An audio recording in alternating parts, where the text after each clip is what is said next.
So I'm here with. Jared Acquaro. Cool. What do you do for a living? What's your reason to be at Pitti?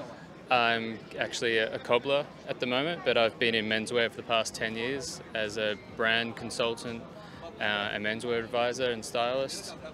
But of course, due to COVID, I've been away for the past 5 years, so I've come back to re-network and reconnect, see friends and see how the market's going. You had quite the journey, I heard. You know, you're not from here. No, all the way from Australia, so it's a big 24-hour flight. Different weather too, winter back home, summer here, crossover. So yeah, it's definitely challenging to get through jet lags and stuff like that, but I've been here quite a few times now, so kind of used to it and know what I need to do. And as far as I can say, you're also more into the vintage side of things, right? Definitely love vintage, and my big thing is knowing the heritage of something. It's not about style, always for me. I want to know why the design details are made the way they are. You know, the proportions of things are very accurate for me. That's pretty much what I look for and what I love. I love the history of it all. Brilliant. Yeah, I love that too.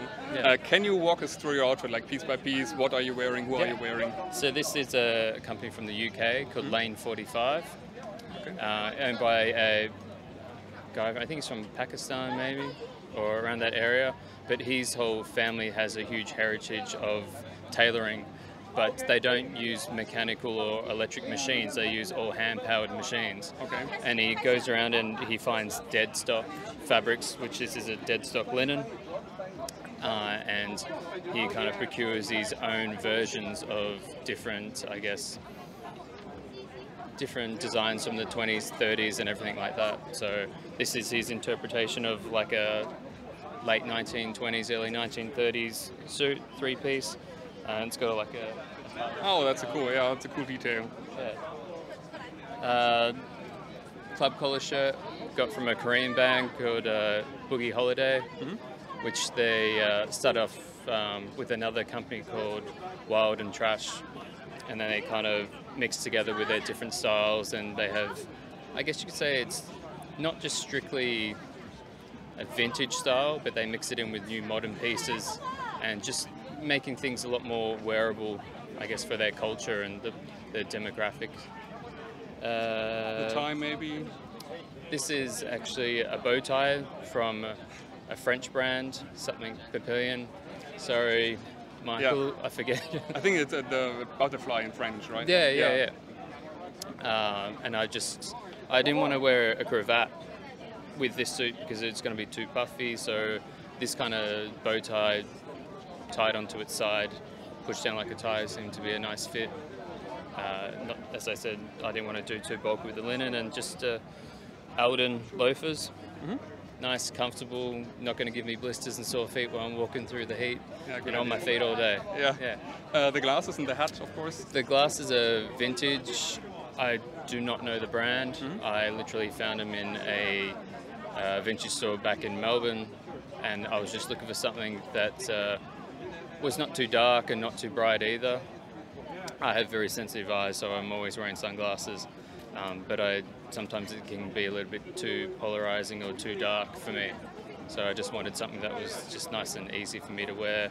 And the hat is from Ali Cat, who's a hat maker in America, and he's been in the hat industry for 40 plus years now, and he makes hats by hand. He stitches by hand. He doesn't use machines for everything, apart from your steamers and things like that. He does everything by hand, which was, I love that concept. Yeah, that's very cool. And talking about vintage, do you like thrift a lot and have to repair your items yourself, or do you have like an alteration style that does it for you? I'm trained in tailoring, so I tailor my own garments where needed. And of course, with the cobblering, I can adjust and fix my shoes now too. But I've got a big collection of vintage denim that I've collected, and dead stock shoes from the 40s, 50s, 60s, and just procuring little bits here and there that I find. Being in the menswear industry for like 10 years and going off history, on top of history, you really can, when you thrift, you see quality that no one else sees. Yeah, and you can usually pick it up at a good price too when you know. I couldn't agree more. Yeah. And the thing is, I mean, especially in our, like, let's say, bubble at Pitti Uomo, it's all about sartorialism. So this is, I think, my 4th video on people at Pitti. But this year I thought I should check what people actually know about sewing, since they talk that much about tailoring. So if you could hold the mic for a second. So I have some things in my bag. I mean, since you already mentioned that you have a background in tailoring, you probably know everything that I now pull out of my bag. But maybe you can... never know, it could be different. Yeah, maybe, yeah. But if you could, like... British to Italian, it always changes. Yeah, well, true. But do you know what this is? I mean, obviously scissors. They're pinking shears. Yeah. What do they do? I mean, for the audience. Pinking shears is when you cut the end off a fabric so it stops it from fraying. Yeah, brilliant. Pretty much. Thank you. It's an easy way than having to sew it off. Absolutely. Off the end. Absolutely. I have a pair at home. This is what? Well, I mean, that you can use for marking out fabrics. Yeah. You can also, in the cobbling industry, use it to mark out your holes for sewing. Yeah. As well. True. Yeah. True. I haven't mentioned that. Some people call it a fudge wheel. Some people call it a spike wheel or a measuring wheel. I'd say a copying wheel, because I use it mostly for like copying patterns from paper to paper. Yeah. But yeah, sure. Okay. Yeah. Well, you're the expert. The first one who knows it all.